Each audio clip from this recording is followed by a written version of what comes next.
Wilhelm, Michelle, Christina, and Charles. And the way we'll do this is that each of these lovely folks will give you about a 2-minute introduction to what they do and why. Then I'll ask them a few questions, and then we'll open it up to the audience to continue the conversation. How's it going, everybody? My name is Wilhelm Mutz. I am the production manager at Dave's Killer Bread. I actually didn't start the company. I've been there for 5.5 years, though. About 10 years ago, a gentleman by the name of Dave Dahl went back to work with his family after coming out of prison. And he started up an organic bread line, which I help oversee today.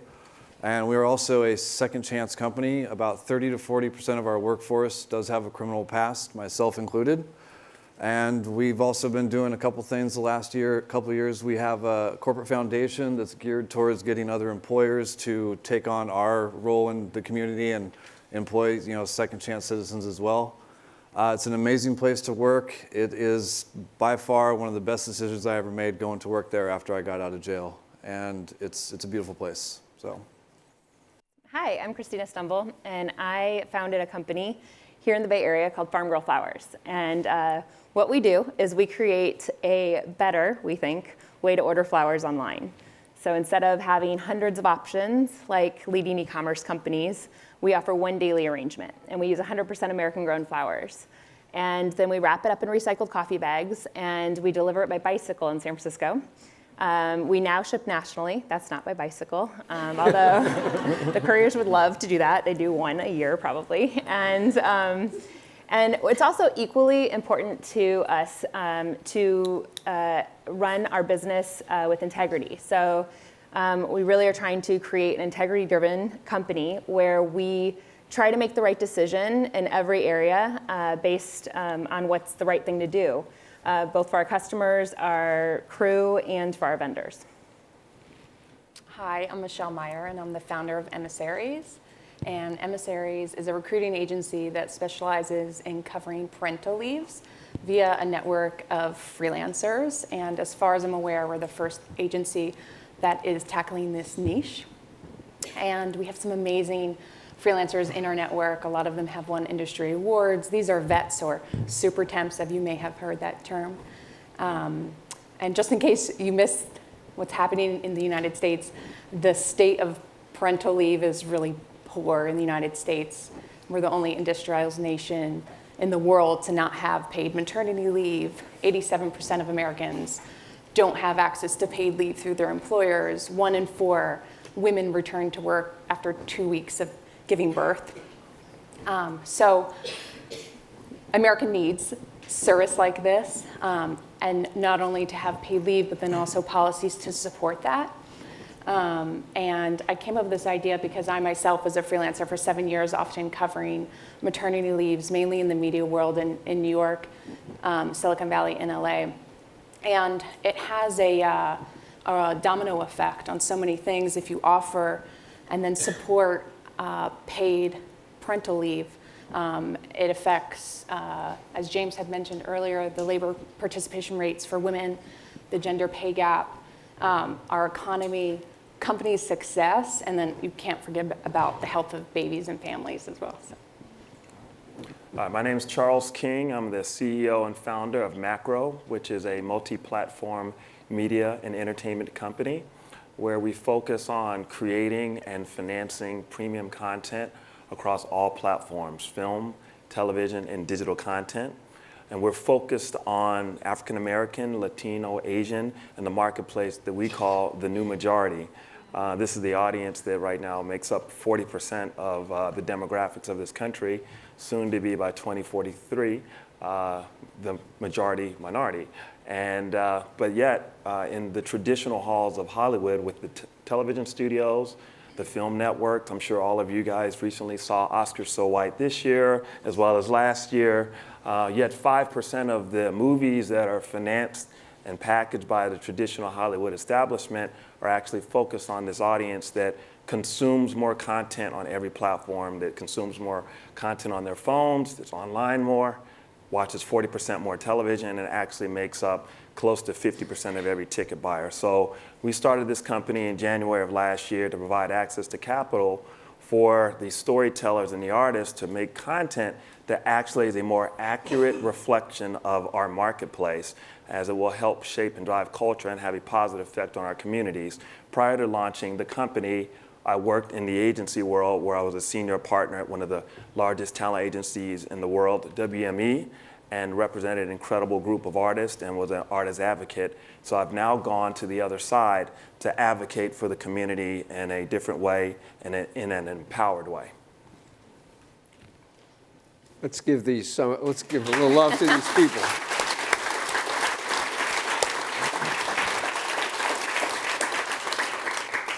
So my take is that you're all either trying to solve a social problem that no one else has tried to solve, or trying to meet a familiar need in unorthodox and socially progressive ways. And I have a couple of questions I wanted you to discuss. Anybody feel free to answer any of these. First, I was wondering what obstacles, if any, you have encountered from either your investors, those of you who have investors, or your employees in your effort to go down a somewhat unorthodox path. You want me to? I'll take this Go for one. it. So to start, the biggest challenge was money. Money's always a problem, right? When you start a business, and I bootstrapped when I first started. The first 2 years was out of my dining room. I like to say that I wished I had a garage for a garage startup, but I didn't even have one of those. I had about 80 to 100 square feet, and I had $49,000 in my bank account. I quit my job and said, okay, I'm giving myself 2 years or until I run out of money. And it got very scary. It got down to $411, which I didn't even tell my husband that now. But it was very scary. So I tried to raise capital. Last year I spent probably about 30 to 40% of my time trying to raise capital. I pitched to 26 different VC firms down on Sand Hill Road. I tried really hard. I was really scared. A lot of our competitors had raised a tremendous amount of capital with the same exact business model that I started years before. Not that I'm saying they're a copycat for legal reasons, but it was funny and uncanny. But I tried to do the same thing, raise capital. We're named 14th fastest growing company in San Francisco. We could do this, right? No, couldn't. And the biggest reasons, probably the biggest reason was because we are worried about more than just the bottom line. So we give all of our employees first right refusal on full-time employment with full benefits. And in a gig economy for flower making and delivering, that's not a very popular way to go because we spend a lot more money. It came down to where I had to make very tough decisions on, I can raise money if I stop doing these things, but do I want to stop doing these things, and can I sleep at night by stopping doing these things? And I came to the decision that no, it's okay. We'll just continue bootstrapped, and we will grow a little bit slower than what we probably could if we went and raised $15, $20 million like a lot of the other companies have. And I can build a better company. And the more I thought about it, I realized that this is actually what's going to make us a stronger company and what's going to make us really the best company out there, because I think that we have the best team of any of the companies out there that do the same thing. And I think it's because we take care of them and they take care of us in return. And so I think that's actually what is causing us to still have such explosive growth as much as we can actually handle, is because we're doing that. So.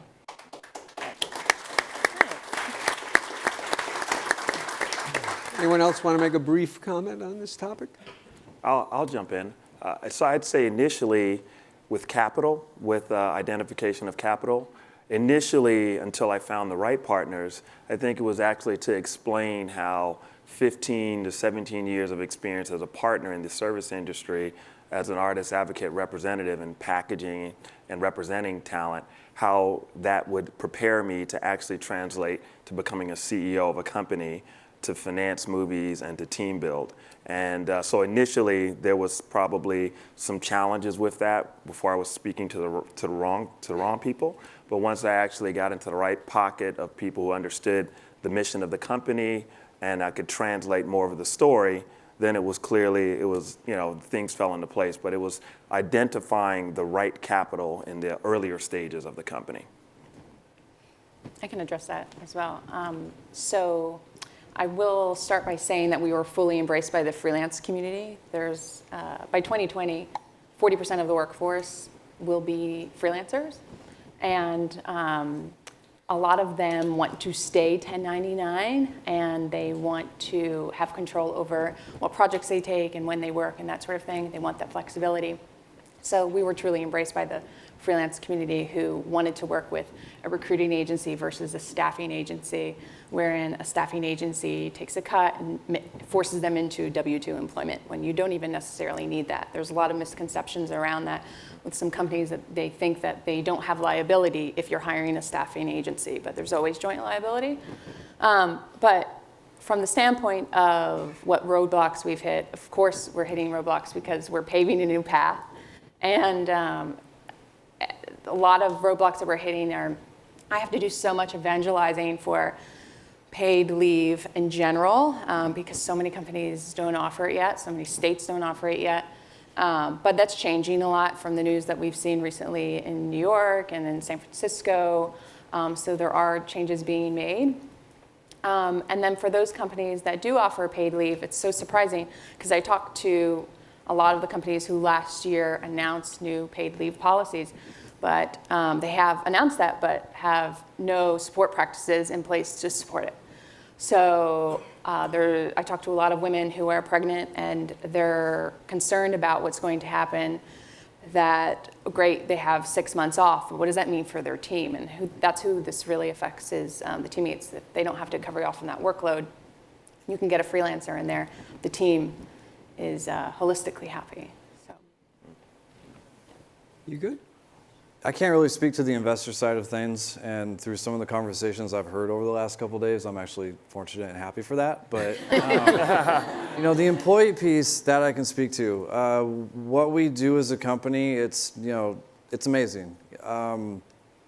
I see people often have a look on their face like a child on Christmas morning. I'm not even kidding. I mean, people come into our company, coming out of prison, not knowing if they're ever going to have a future, myself included, like I mentioned earlier. And you see that change, and it's infectious. It's not just the people who have a criminal background. It's the people like Gina, who I work with, that, take on the same kind of attitude. I mean, we all are on a mission to change ourselves, to change the organization that we work in, and to change the community. And so there's buy-in there, and I see a lot of people that want to turn that place into a career, and they do, on all levels that are working there. So it's good stuff. Great. My next question actually sort of follows on that. About any kind of work, we can ask who does the work, we can ask what the work is, and we can ask how is it done. And what struck me was really unusual and path-breaking about all of you were your answers to the question of who and what, who's doing it and what's being done. But there wasn't much about the how. And what I'm curious about is, do you think there's something about the enthusiasm of your employees because of the who and the what that changes the how, that engages people with work and makes them passionate about the work and eager to show up every day in a way that most employers would envy? I'll speak to that. The how. I guess I'll use myself as an example. I've been convicted of 6 felonies, and a lot of places probably would never give me a job. I started out stacking pans as a temp at Dave's Killer Bread, 5.5 years ago. And through that, I've worked up to now I'm production manager. I oversee 150 people and the day-to-day operations of the whole bakery. I mean, in my mind, I'm pretty impressed with that. But the way that I got there,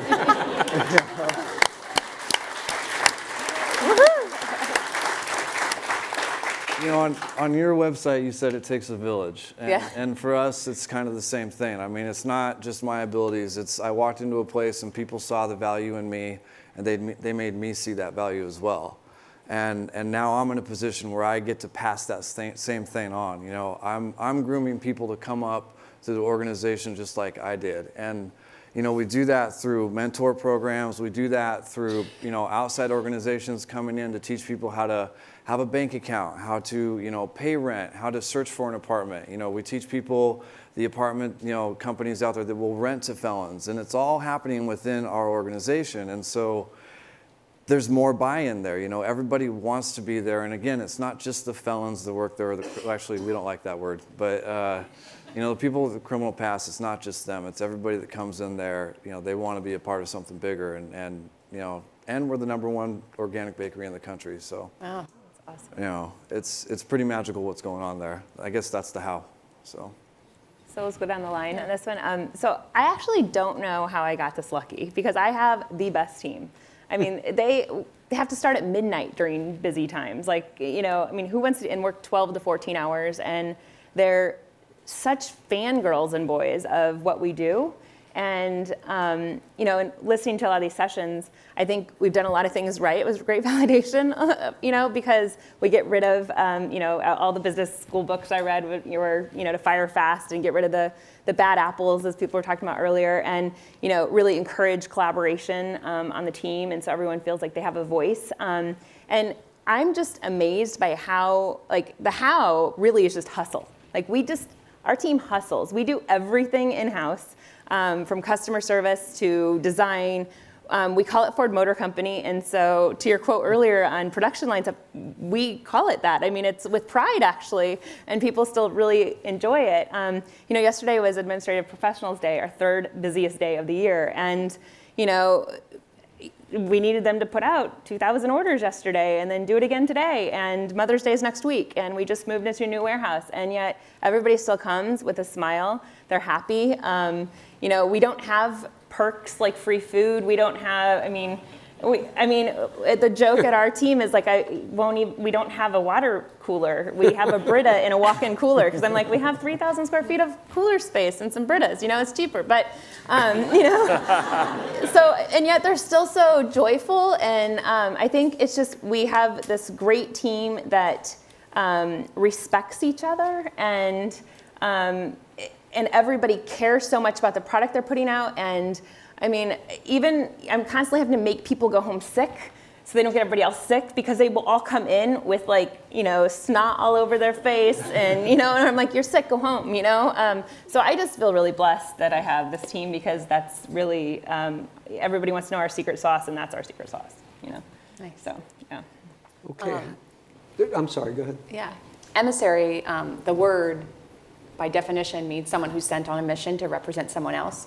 So covering for someone when they're out on leave is really amazing work, so that that person can form a bond with that new child. And secondly, we also vet our talent a lot, not only for experience in that industry and with the skill sets, but also for attitude. We want to make sure that it matches our value system and our clients' value system. So we make sure that happens as well. And I'd say similarly, it does take a team, and we were very purposeful as we were putting together our core team to start. And a lot of us knew each other for years. We're friends, had worked together for over 15 years. And so even though we've been in business for just a year and a month, we had our first company retreat, and we really wanted to gel into what are our core values. And it was remarkable through this few days of the process that we went through, just how similar the value system was for everybody. And it really made a lot of sense, given it is a mission-driven company, and we've all been working hard and playing hard, and the balance was a big part of that, and also making sure that family values and sharing of ideas and the collective system in which we were working was shared by everyone. And it really does make a big difference, and I think it is the core of that team, and making sure that your values are aligned. And so as we scale and as we onboard others, we'll already have that infrastructure in place to share as the company grows through the next few years. Great. Okay, we have about 5 minutes for questions from the peanut gallery.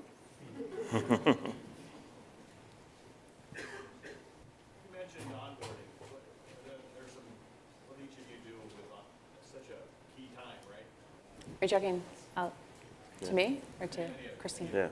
Yeah. So I just post on social media, and thankfully, like I said, we have so many fans of our company, which is wonderful. That's how we get almost all of I've never worked with a recruiting agency or anything like that. And then we do, people talk about mentors and things like that. Everybody has a buddy when they start.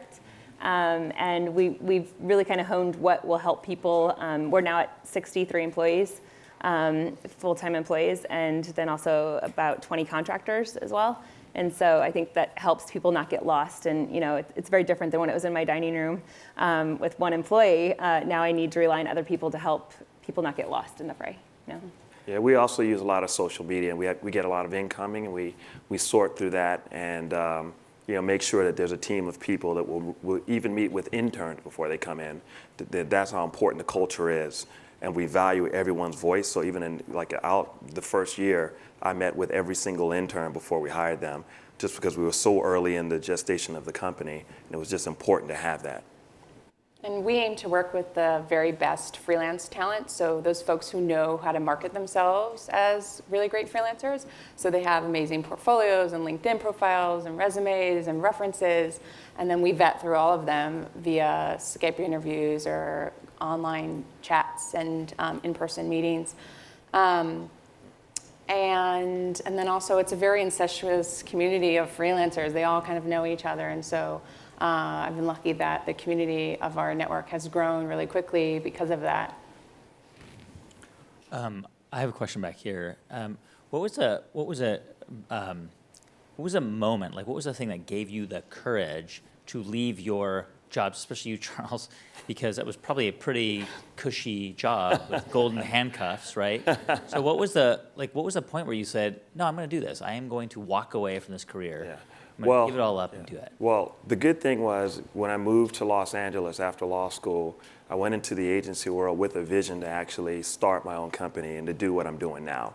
And then I had a hockey stick trajectory, and I was in a blessed position as a partner at a major talent agency. When we went through a merger, when William Morris and Endeavor merged, the disruption around that reminded me as to what that longer term goal was. And so I started to slowly put things in place so that eventually it was time, and I eventually had to just have the courage to jump out there. But it was absolutely very scary and harrowing, but it was at a place where the time to do it was now. So I quit. I used to work at Stanford University, so it probably wasn't as cushy, but it was still a pretty cushy job. And it wasn't going anywhere. And I think I was more scared of not doing it because, or like embarrassed if I didn't do it, because I was that person that would like annoy all of my friends and family with a different business idea every single week, and every dinner party with friends would be a focus group about like, try on these iron-on pockets and stuff, and just really drive everybody nuts. And so, I was like, if I didn't do it, people were gonna be like, would you just stop talking, and do something? So I was like, I better do something. And most of my business ideas, I really wanted to do something good in the world, and I wanted to solve an actual problem, not create a problem to solve. And so when I started researching the flower industry, I saw these issues and these big problems, and no innovation really in the last 25 years. And so I thought, okay, and this is one I can do without $3 million in investment. I can do it with my savings account, so let's do it. And then everybody's like, whew, finally. Did it. I had the idea for Emissaries years ago, probably 8 years ago, when I was doing a lot of maternity covers. And I was so in demand that I was like the second call that a pregnant lady would make. They would call their OBGYN, and they would call me if I was in their peer group to lock me in. So I was locked in like 7 months in advance. But then I didn't feel like the time was right in the United States. And then over the summer, so many companies were announcing new paid leave policies, and they were getting a ton of press for it. And I figured, there's that business model, find a need and fill it. And I figured this is the time to do it. And then I was out with my fiance at the time, and I finally got the courage over tequila. We were doing tequila shots that night. Let's do it. I think my situation was maybe a little more simple than theirs. I went from jail to this, so. Is this a career plan you'd recommend? I mean, where I'm at today, yeah, sure, why not? Cheaper than college. Yeah. No student loans.